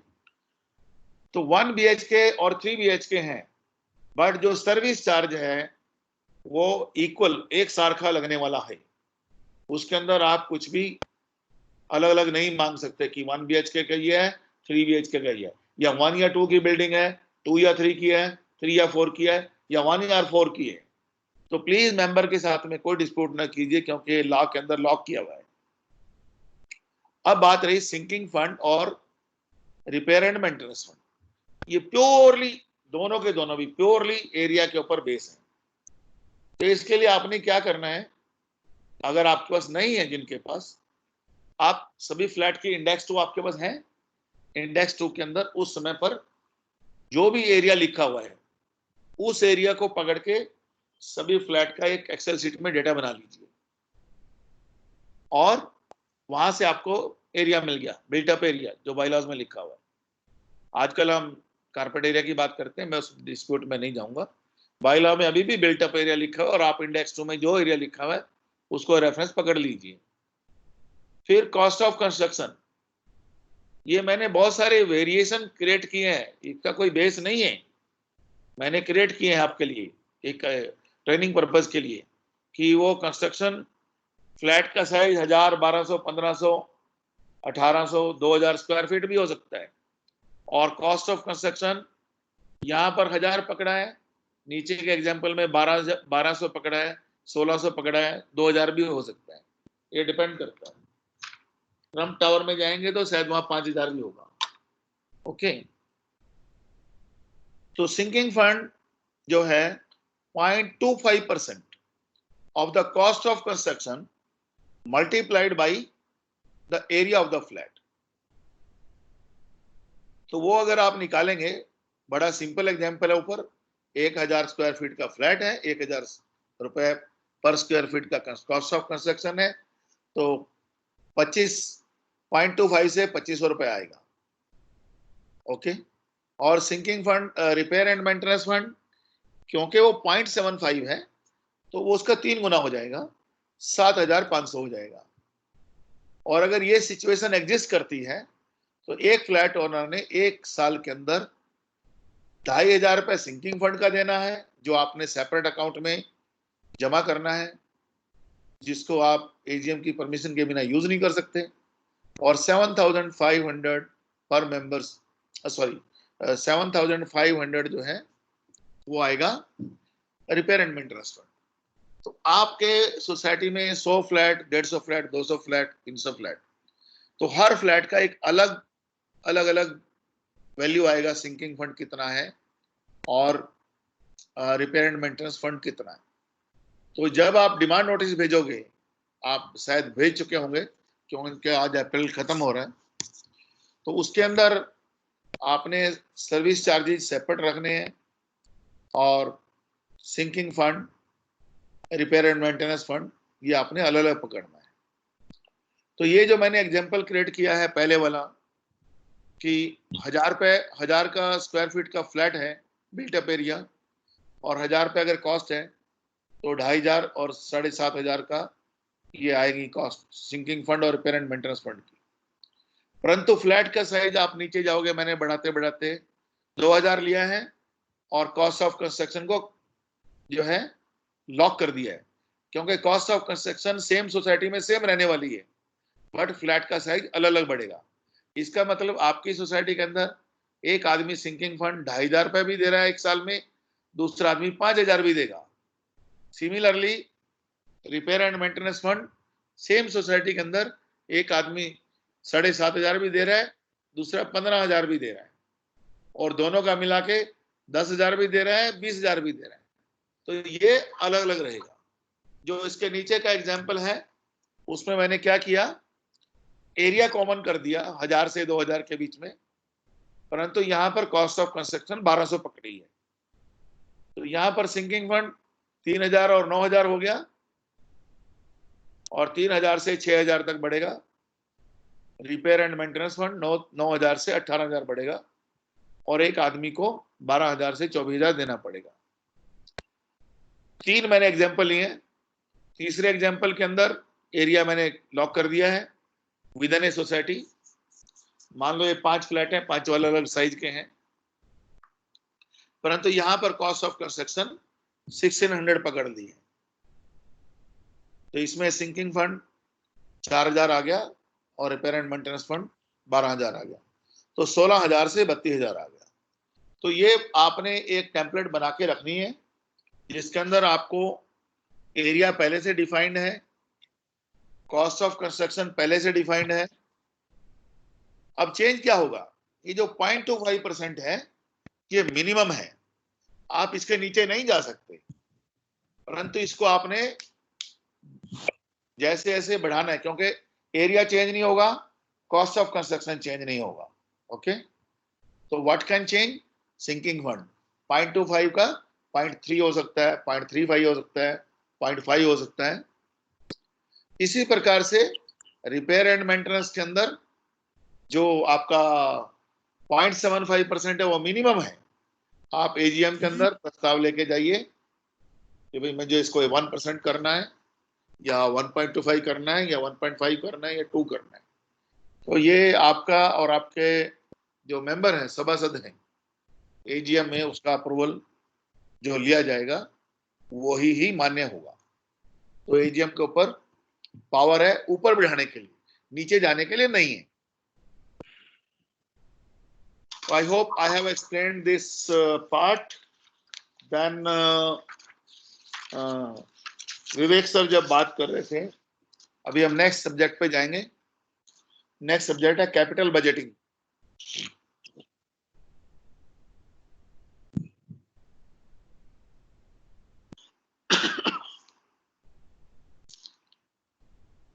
अभी आपकी सोसाइटी में नई हो या पुरानी हो तो और भी ज्यादा। पुरानी सोसाइटी में 2 चीजें के कारण हमें कैपिटल खर्च करना पड़ता है। एक तो या तो बिल्डर ने ही हमें फैसिलिटी नहीं दी, और हमारे बाजू की सोसाइटी में है, हमें लगता है कि हमारी सोसाइटी में भी वो फैसिलिटी होनी चाहिए, तो आपने उसके बजट के अंदर, कैपिटल बजट के अंदर उसका प्रोविजन करना पड़ेगा। दूसरा जो है, आपकी फैसिलिटी जो है पहले X थी, आज आपको Y चाहिए। मार्केट में नया प्रोडक्ट आ गए हैं, नई फैसिलिटीज आ गई हैं, और आपने वो उसका प्रोविजन करना है। पहले रस्सी से, हाथ से आप बॉम बैरियर छोड़ते थे, खोलते थे, आज वो रिमोट से इलेक्ट्रॉनिकली चलने वाले बॉम बैरियर आ गए। अब आप उसको बदलना चाहते हैं तो ये रिकरिंग एक्सपेंस नहीं है, ये वन टाइम एक्सपेंस है, जिसकी लाइफ 5 साल, 7 साल, 10 साल कुछ भी हो सकती है। तो ये 2 एग्जाम्पल मैंने लिए हैं, तो आपकी सोसाइटी में नहीं जाने कितने होंगे मालूम नहीं, तो मैंने जस्ट एक कॉमन जो नॉर्मली हम डिस्कस करते रहते हैं, एक 10-12 मैंने 15 हेड कुछ पिकअप किए हैं कि कई बार आइडिया आता है कि हमारी सोसाइटी में सोलर पैनल होने चाहिए या सोलर पावर होनी चाहिए, सोलर सिस्टम होनी चाहिए। ये कब होगा? जब आपकी एजीएम के अंदर इसका अप्रूवल होगा। अप्रूवल अमाउंट का भी होगा, अप्रूवल में भी जो बाकी टर्म्स एंड कंडीशन है, क्योंकि बाय बैक फैसिलिटी है और MSCDCL का भी है, और कई बार वेंडर भी ऑफर करते हैं आपको कि वो फैसिलिटी आपको लगा के देंगे, बट जो उसका बेनिफिट है आप उसको over a period of time pass on करते रहेंगे। तो बहुत सारे मॉडल हैं, वो तो अभी यहाँ नहीं डिस्कस किया जा सकता। ऐसे रेन वाटर हार्वेस्टिंग है, आपकी सोसाइटी में हुआ है, आपको PCMC से अवार्ड लेना है, तो और आपको नेचर के लिए बहुत हमें कंसर्न होना चाहिए कि जहां जहां पर भी अमॉर्फस हमारे पास रॉक है लैंड के नीचे, वहां हमें रेन वाटर हार्वेस्टिंग करनी चाहिए। तो उसके लिए आपको जो भी आपका रेन वाटर हार्वेस्टिंग एक्सपर्ट रहेगा, GSA से आप ये करवा के सर्वे, तो वो खर्चे का प्रोविजन कीजिए। मैंने यहाँ 12 लाख डाला है या मैंने 6 लाख डाला है, इसकी कोई वैल्यू नहीं है। ये 6 लाख का 60,000 भी हो सकता है, 12 लाख का 1 लाख भी हो सकता है, या 20 लाख भी हो सकता है। अपग्रेडिंग या जहाँ CCTV नहीं है वहां पर CCTV लगवाना या अपग्रेड करना, दोनों भी हो सकते हैं। आजकल हाइब्रिड भी आ गए हैं और नाइट विजन वाले भी आ गए हैं, 100 मीटर दूर के भी आ गए हैं। तो आपकी सोसाइटी ने डिसाइड करना, या ज़्यादा एरिया कवर करना चाहते हैं तो उसका आप कैपिटल बजट में डालिए। स्विमिंग पूल नहीं है तो स्विमिंग पूल बनाना चाहते हैं, है तो उसको मेजर रिपेयर करना चाहते हैं कुछ, 1 in 5 year 10 year, air conditioner, gym equipment, power backup, lawn carpeting, new drainage lies, projector for club house, electronic bomb barrier, water proofing, overhead tank, water proofing underground, replacement of old pump for energy efficiency, borewell. यानी कि इसकी कोई limit नहीं है, ये तो exhaustive list हो ही नहीं सकती। It will depend society to society. एक सोसाइटी में इनमें से कोई भी नहीं एक्टिविटी होगी, उनको कैपिटल बजट में इनमें से एक भी एक्टिविटी की जरूरत नहीं है। दूसरी के अंदर ये सारी भी हो सकती हैं, इनमें से 2 भी हो सकती हैं, और उनकी अपनी लिस्ट में 40 आइटमें भी होती हैं, 2 भी हो सकती हैं। तो ये हमने कैपिटल बजट का कोशिश करो कि एनुअल मीटिंग होती है, एनुअल जनरल मीटिंग, उसके अंदर ही उसका अप्रूवल लो, और हर चीज का रेजुलेशन आपने नंबर डालना है, वो आइटम वाइज कीजिए या टोटल बजट का अप्रूवल कीजिए, वो आपकी सभासदों को जैसे जमता है वैसे आपने करना चाहिए। अभी मैं यहीं पर रुकता हूं, और जब विवेक सर आएंगे अभी, उसके बाद में जो क्वेश्चन आंसर सेशन आएगा, वहां पर हम इन सब सवाल जवाब देंगे आपको कि जो मैंने सीट दिखाई है वो वैसे लेना चाहिए नहीं लेना चाहिए, वो विवेक सर भी जवाब देंगे, और मैं भी मैंने जो डाला है उसके विरुद्ध भी मैं जाके बोलूंगा, उसके फेवर में भी बोलूंगा, बट वो क्वेश्चन के ऊपर डिपेंड करेगा। Over to Vivek sir. Vivek sir आ गए। Jagan sir, let us start from slide number 6. Sir किया सर, स्लाइड नंबर 6 ही है हमारे पास। Okay. Jagan sir, Hello friends. Yeah. How's the quality? Voice? Good quality sir. Very good sir, very good. Okay, thank you. So अभी हम बात करते हैं service charges या maintenance contribution जिसे बोलते हैं। जज साहब ने बजट के बारे में बहुत ही अच्छी तरीके से बताया है, एग्जाम्पल आपके पास है। आप जब करने जाओगे तो आपको धीरे धीरे सब चीजें जो है वो समझ में आ जाएगी, उसमें कुछ खास बात है नहीं, आपको प्रैक्टिस से वो सब चीजें आने लगेंगी। अभी सर्विस चार्जेस में हमने 2 हिस्से में हम ये कर सकते हैं। सर्विस चार्जेस जो है या मेंटेनेंस चार्जेस हम जिसको कंट्रीब्यूशन बोलते हैं, उसमें कुछ कंट्रीब्यूशन जो है वो इक्वली अब अपने को सब मेंबर से लेना है, चाहे वो 1 BHK है, चाहे वो 2 BHK है, 3 BHK है, नया फ्लैट है, नया विंग है या पुराना विंग है, कमर्शियल है, रेसिडेंशियल है, उसमें कोई भी फर्क नहीं माना जाएगा। अगर वो मेंबर है सोसाइटी का तो इक्वली वो लेना है। तो ऐसा कौन से सर्विस चार्जेस है जो हम इक्वली लेना चाहिए मेंबर से? बायलॉज में भी प्रिस्क्राइब है, वो है water charges, electricity charges, lift maintenance, election fund, और जो अपने रूटीन एक्सपेंडिचर है जैसे कि वॉचमैन सैलरी या हाउसकीपर सैलरी, देन अपना conveyance not in the sense of conveyance deed but conveyance with the travel and travel expenses या local conveyance expenses, printing stationery, meeting expenses, accounting charges, audit fees, ये सारे जो चीजें जो expenses है वो चीजें अपने को लेनी है equal from each member irrespective of his BHK status और रेसिडेंशियल और कमर्शियल स्टेटस। दूसरे आते हैं जो चार्जेस जो है सर्विस चार्जेस जो है जो एरिया के बेसिस पे लेना चाहिए। Area means built up area. अभी गर्ग साहब ने बताया कि अभी बिल्ट अप एरिया नहीं देखा जाता, कारपेट एरिया देखा जाता है। तो बायलॉज में अपना बिल्ट अप एरिया प्रिस्क्राइब किया हुआ है, या कारपेट एरिया आपको अपने बिल्टअप एरिया में ये कन्वर्ट करिए या कारपेट एरिया मान के चलिए फॉर प्रैक्टिकल पर्पसेस। तो एरिया के बेसिस पे जो भी अपने को सर्विस चार्जेस लेने हैं, मेंटेनेंस चार्जेस लेने हैं, वो है एनी टैक्स, बिल्डिंग इंश्योरेंस, और जो भी अपने फंड्स है जो कंपलसरी अपने को एज पर बायलॉज क्रिएट करने पड़ते हैं, वो है repair maintenance fund, sinking fund, major repair fund. तो ये एग्जांपल्स है कि जो कंट्रीब्यूशन है आपका वो आप एरिया के बेसिस पे आपको लेना चाहिए।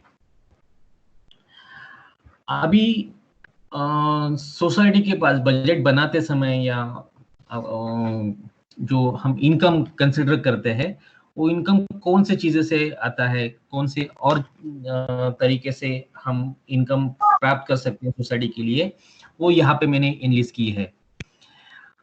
एक तो यह एजुकेशन एंड ट्रेनिंग फंड जो हम 10 रुपीज पर मेंबर पर फ्लैट लेते हैं, irrespective of the size of the society, irrespective of the society नया है, पुराना है, या किसी भी टाइप का अगर सोसाइटी है, हाउसिंग सोसाइटी, तो उसमें 10 रुपीज पर मेंबर पर फ्लैट पर यूनिट हम एजुकेशन एंड ट्रेनिंग फंड लेना चाहिए। ये पर मंथ लिखना भूल गया हूँ, लेकिन ये पर मंथ है, 10 रुपीज पर मंथ पर फ्लैट पर मेंबर।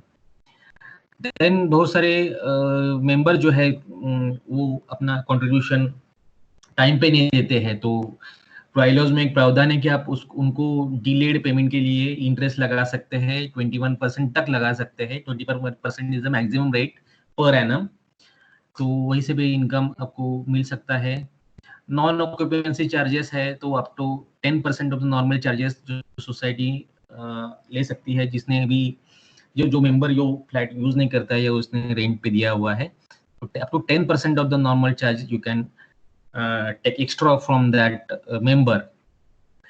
अभी पार्किंग के बारे में जो रूल्स है वो बायलॉज में बहुत अच्छी तरह से एलोबरेट किया हुआ है। पार्किंग का जो अगर चार्ज अगर सोसाइटी करना चाहती है तो उसमें कैसा करना है, क्या करना है, किस तरीके से करना है, वो दिया हुआ है, तरीका दिया हुआ है। अमाउंट सोसाइटी ने एजीएम में वो फिक्स करना है। और इसके अलावा अगर कोई चार्जेस अगर सोसाइटी लगाना चाहते हैं, जैसे कि जिम हो गया, स्विमिंग पूल हो गया, ये फैसिलिटी का अगर चार्ज लगाना चाहती है तो उसके भी रेट एजीएम में सोसाइटी फिक्स कर सकती है। उसके अलावा entrance fee is one of the source of the income of the society. जब भी कोई नया मेंबर एडमिट होता है सोसाइटी में तो उसका पास से हम 100 रुपीज एंट्रेंस फी ले सकते हैं। ट्रांसफर अगर कोई फ्लैट होता है तो 500 रुपीज तक हम उसका ट्रांसफर फी ले सकते हैं। ट्रांसफर प्रीमियम भी ले सकते हैं, उसका मैक्सिमम लिमिट है 25,000। याद रखिए मैक्सिमम लिमिट 25,000 और एक ही बार लेना है, मतलब ट्रांसफर और से भी लेना है और ट्रांसफर से भी लेना, ऐसा नहीं, एक ही जन से लेना है 25,000 तक, ये मैक्सिमम लिमिट है। और भी एक इनकम सोर्स है कि अगर कोई सोसाइटी का मेंबर सर्टिफाइड कॉपी चाहता है बायलॉज की या किसी फाइनेंशियल स्टेटमेंट की, शेयर सर्टिफिकेट मांगता है, तो बायलॉ नंबर 170 में वो सारी चीजें इंग्लिश की हुई है कि कॉपी का चार्ज जो है उसको हम कॉपी दे तो सकते हैं, लेकिन उसका कितना चार्ज लेना है। जैसे कि यहाँ पे लिखा हुआ है कि सर्टिफाइड कॉपी अगर उसके बायलॉज की चाहिए तो 5 रुपीज पर पेज हम उसको चार्ज कर सकते हैं। बैलेंस शीट चाहिए तो या फाइनेंशियल स्टेटमेंट चाहिए तो 10 rupees per page. Duplicate share certificate चाहिए तो 100 रुपीज ले सकते हैं। तो इस तरीके से सोसाइटी इनकम प्राप्त कर सकती है। चलिए अब आते हैं क्रिएशन और यूटिलाइजेशन ऑफ फंड्स। गर्ग साहब ने बताया है, हीरे साहब ने भी बताया है कि क्रिएशन कैसे किया जाता है, कौन कौन से फंड होते हैं। तो I just enlisted these funds: repair and maintenance fund, sinking fund, major repairs fund, education and training fund. ये 4 जो फंड हैं वो बायलॉज में ही प्रिस्क्राइब किए हुए हैं। तो ये 4 फंड तो अपने को सोसाइटी में मेंटेन करना ही है। उसके अलावा सोसाइटी, आप अगर सोसाइटी का बैलेंस शीट देखने जाओ तो उसमें आता है रिजर्व फंड। तो रिजर्व फंड ऐसा कैसे क्रिएट कर सकते हैं, उसको कंट्रीब्यूशन कैसे किया जाता है वो भी हम देखेंगे। और एनी अदर स्पेसिफिक फंड, अगर सोसाइटी इसके अलावा कोई अगर स्पेसिफिक फंड बनाना चाहता है, जैसे कि अभी गर्ग साहब ने बताया कि कैपिटल एक्सपेंडिचर के लिए कैपिटल बजट हम बनाते हैं, और वो कैपिटल बजट एक दिन में, एक साल में या किसी एक महीने में हमको वो एक्सपेंडिचर को जो वही कंट्रीब्यूशन है मेंबर से प्राप्त करना थोड़ा सा मुश्किल है, तो वो 2 साल 3 साल तक वो चलता रहता है। तो उसके लिए हम फंड, एक स्पेसिफिक फंड बनाते हैं और उस फंड में वो अमाउंट जो है वो जमा करते जाते हैं। जब वो अमाउंट पूरा हो जाए तब वो पर्टिकुलर एक्सपेंस हम अंडरटेक करते हैं, वो पर्टिकुलर एक्टिविटी हम अंडरटेक करते हैं। तो चलिए हम देखते हैं कि कैसे वो fund, repair maintenance fund create करते हैं। आई will just run through the slides. Repair maintenance fund जो है वो उसका पर्पस, मैंने सब फंड्स का पर्पस और कैसे क्रिएट करना है और उसको यूज करने के लिए किसका परमिशन चाहिए, इस 3 हिस्सों में उसको ये किया है। पहला लेते हैं repair and maintenance fund. This fund is created for normal recurring maintenance, repair and renewal of the society building property. 0.75, जैसे भी अभी गर्ग साहब ने बताया कि पॉइंट्स मिनिमम जो है वो 0.75% of the annual per annum of the construction cost of each flat. ये इसको अपने को बिल्टअप करना। कंस्ट्रक्शन कॉस्ट जो है वो एट द टाइम ऑफ जब बिल्डिंग कंस्ट्रक्ट करके पूरी हो जाए वो कॉस्ट लेना है अपने को, और that's cost should be certified by architect. इसका अगर यूज करना है आपको तो आपको जनरल बॉडी का परमिशन चाहिए। अब आते हैं सिंकिंग फंड की तरफ। सिंकिंग फंड है, इसका पर्पस है for construction of its building और carrying out in structural addition और alteration in the building as per the opinion of the society's architect. Okay, तो सोसाइटी के आर्किटेक्ट का इसमें बहुत बड़ा ओपिनियन अपने को लेना है। देन कैसे क्रिएट करना है, वो minimum 0.25% of the annual construction cost of each flat as specified by architect, excluding. अभी इसमें ध्यान रखना है कि अपने को लैंड का जो कॉस्ट है वो एक्सक्लूड करना है, खाली कंस्ट्रक्शन कॉस्ट लेना है। मिनिमम 0.25% है, आप उससे ज्यादा भी ले सकते हैं। उसको यूज करने के लिए अपने को जनरल बॉडी का परमिशन जरूरी है। देन आते हैं मेजर रिपेयर फंड की तरफ। मेजर रिपेयर फंड और अभी आपने देखा रिपेयर एंड मेंटेनेंस, सब थिन डिफरेंस है। आप जरा उसको पर्पस में अगर थोड़ा सा देखेंगे, थोड़ा सा वर्डिंग में उसका ये है, तो वर्डिंग के हिसाब से आप देखिए कौन सा फंड आप यूज करना चाहते हैं, किस पर्पस के लिए चाहते हैं। तो मेजर रिपेयर फंड में क्या क्या आता है, कि क्या क्या पर्पस आता है, वो आता है plastering, building of compound wall, payment, total painting, reconstruction etcetera. इसको आप कैसे बिल्टअप करेंगे, ये तो बायलॉज ने या लॉ ने छोड़ा है आपके जनरल बॉडी के ऊपर। जनरल बॉडी ये निर्णय ले सकती है कि भाई इसका रेट क्या होगा, कैसे वो क्रिएट करना है, और यूज करते समय भी अपने को जनरल बॉडी का ही उसको सैंक्शन लेना है। अब आते हैं एजुकेशन एंड ट्रेनिंग फंड की तरफ। एजुकेशन एंड ट्रेनिंग फंड जैसे भी आप सब जानते ही है कि cooperative education and training to members के लिए ये फंड बनाया जाता है। क्रिएशन कैसे कैसे करना है, जैसे हमने अभी भी देखा कि 10 rupees per month per unit अपने को मिनिमम उसका कंट्रीब्यूशन लेने हम ज़्यादा भी ले सकते हैं। सैंक्शन इसको यूज़ अगर करना है मतलब हम सोसाइटी के जो भी मेंबर्स हैं उनको ट्रेनिंग देने के लिए इसका यूज़ करना है। और वो ट्रेनिंग जो है जो एक्चुअली अपना जो कोऑपरेटिव डिपार्टमेंट में है उन्होंने कुछ एजेंसीज अपॉइंट की है, फेडरेशन को बताया गया है कि आप इसको ये फंड जो भी है तो यूज कर सोसाइटी को आप ट्रेनिंग दे दीजिए और सोसाइटी जो है वो ये फंड यूज करके उनको थोड़ा सा जो रेम्यूनरेशन है उनका वो इसमें से दे सकती है। जनरल बॉडी का ओपिनियन या सैंक्शन लेना जरूरी है। बैलेंस शीट में हम देखोगे रिजर्व फंड आता है। रिजर्व फंड नथिंग बट आपका जो प्रॉफिट एंड लॉस नहीं, इनकम एक्सपेंडिचर का जो एक्यूमुलेशन है, सरप्लस जो है वो रिजर्व एंड सरप्लस में अपना जाता है रिजर्व फंड में। 0.25% of the surplus should be transfer to reserve and fund. ये हम जनरल पर्पस के लिए, जनरल अपने जो भी खर्चे है उसके लिए यूज कर सकते हैं। Entrance fee, transfer premium, general donation, इसमें जाके ये फंड बिल्टअप हो सकता है। इसको यूज करने के लिए जनरल बॉडी का जनरली जो परमिशन है वो लगता है। एनी अदर फंड के बारे में भी हमने अभी देखा, society can take any specific fund create कर सकते हैं एंड वो यूज कर सकते हैं। अभी सबसे इम्पोर्टेंट बात जो है कि अगर सोसाइटी के पास ये सब फंड जमा हो गए, कोई कंट्रीब्यूशन एक दिन में या एक महीने में भी सब कंट्रीब्यूशन खत्म तो नहीं होता है, तो बायलॉज में या बायलॉज में और सेक्शन 70 ऑफ द एक्ट में ये प्रावधान रखा गया है कि भाई आप इसको कहीं पे यूज मतलब इन्वेस्ट करो। इन्वेस्ट कहाँ करना है उसका भी इन्वेस्टमेंट ऑप्शन दिए हुए हैं। तो चलिए देखते हैं इन्वेस्टमेंट ऑप्शन क्या है।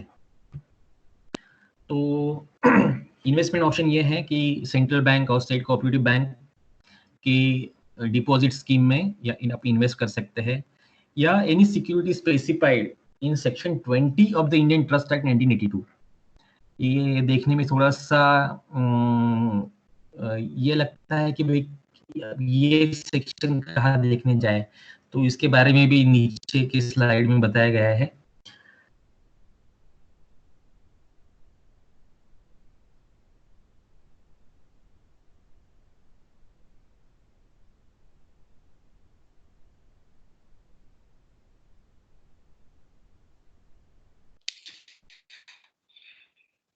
विवेक सर आपका आवाज नहीं आ रहा है। विवेक सर आपका आवाज नहीं आ रहा है। हेलो, अभी आ रहा है। Am I audible? Yes, audible. या अभी देखते हैं specified investments in Indian trust act.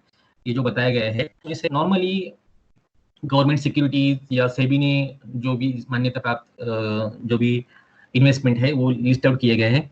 For academic purpose I will just read it out for you. पहला तो उसमें आता है government securities, then securities the principal whereof and the interest thereon is fully or unconditionally guaranteed by central government, state government, units of debt mutual fund regulated by SEBI। और भी 2-3 यहाँ पे option दिए हुए हैं, I just quickly run through it. infrastructure related debt instruments, shares of a body corporate listed on a recognized stock exchange which has a market capitalization of not less than 5,000 crore rupees। यहाँ list out तो कर दिए, लेकिन मुझे अब बड़ी committee member से ये थोड़ी सी ये है दरख्वास्त है कि ये आप ऑप्शन जरूर इस्तेमाल करिए, लेकिन प्रॉपर एडवाइस आप किसी क्योंकि ये थोड़ा सा कि उसको मॉनिटर करना को इसमें इन्वेस्टमेंट जो है अवेलेबल है, प्रॉफिटेबल है और उसमें रिस्क कितना है, वो हम उसका लिक्विडिटी कितना है, उसको उसके लिए डीमैट अकाउंट लगेगा नहीं लगेगा, ये सब चीजें आपको ध्यान है मॉनिटर कैसे करें। इसके थोड़ा सा प्रोफेशनल हेल्प आपकी इन्वेस्टमेंट एडवाइजर करेगा। तो ये सब इन्वेस्टमेंट अगर आप करना चाहते हैं तो थोड़ा सा आप आपके का तो अप्रूवल लेकिन आपका इन्वेस्टमेंट कंसल्टेंट कोई ऐसा ढूंढिए और वो इन्वेस्टमेंट जो यहाँ पे की है वो प्रॉपर उसमें फिट हो रही है नहीं हो रही है, अभी असेसमेंट उसके ऑप्शन के लिए बेस्ट ऑप्शन है आप इनका एफडी जो है वो ले लीजिए, अपना शेड्यूल बैंक या नेशनल